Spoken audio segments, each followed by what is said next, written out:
فوجی عدالتوں میں سویلینز کے ٹرائل کے حوالے سے اہم ڈیولپمنٹ ہے۔ فوجی عدالتوں میں سویلینز کا ٹرائل شروع ہو چکا ہے۔ فوجی عدالتوں میں سویلینز کا ٹرائل شروع ہوا ہے اور اس حوالے سے آپ کو مزید بھی اپڈیٹ کر رہے ہیں۔ فوجی عدالتوں میں سویلینز کا ٹرائل شروع ہو گیا ہے۔ وفاقی حکومت نے سپریم کورٹ نے متفرق درخواست میں ٹرائل شروع ہونے سے متعلق اپڈیٹ کیا ہے۔ وفاقی حکومت نے سپریم کورٹ میں تحریری جواب جمع کرا دیا ہے۔ 9 اور 10 مئی واقعات کی روشنی میں 102 افراد کا ٹرائل شروع ہوا ہے۔ وفاقی حکومت نے سپریم کورٹ نے متفرق درخواست میں ٹرائل شروع ہونے سے متعلق آگاہ کر دیا۔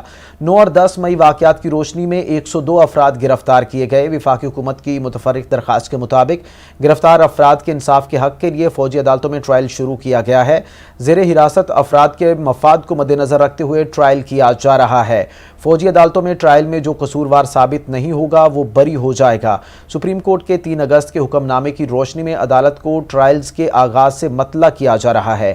فوجی تحویل میں لیے گئے افراد کو پاکستان آرمی ایکٹ 1952 اور آفیشیل سیکرٹ ایکٹ کے تحت گرفتار کیا گیا تھا۔ تفصیلات جان لیتے ہیں نمائندہ کیپٹل ٹی وی نثار عابد سے۔ جی نثار عابد، اپڈیٹ کیجیے گا، مزید کیا کہا گیا ہے متفرق درخواست میں؟ جی، سویلینز کا فوجی عدالتوں میں ٹرائل کا یہ معاملہ ہے جس پر اب جو ہے وہ ذرائع کے مطابق وفاقی حکومت نے سپریم کورٹ میں تحریری جواب جمع کروا دیا ہے۔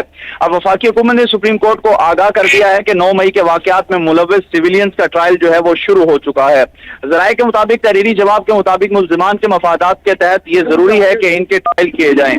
ذرائع کے مطابق یہ بھی ہے کہ ٹرائل سے نتیجہ اخذ کیا جاتا ہے کہ تاکہ جو ملزمان ملوث نہیں انہیں بری کیا جا سکے۔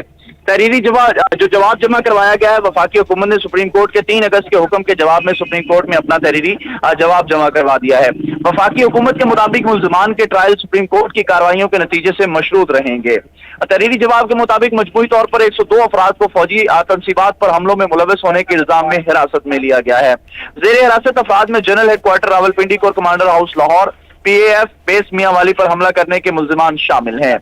ذرائع کے مطابق I S I establishment civil lines Faisalabad, I S I cantonment Sialkot پر حملہ کرنے والے ملزمان بھی اس میں شامل ہیں۔ ملزمان کو پاکستان آرمی ایکٹ 1992 کے تحت حراست میں لیا گیا ہے۔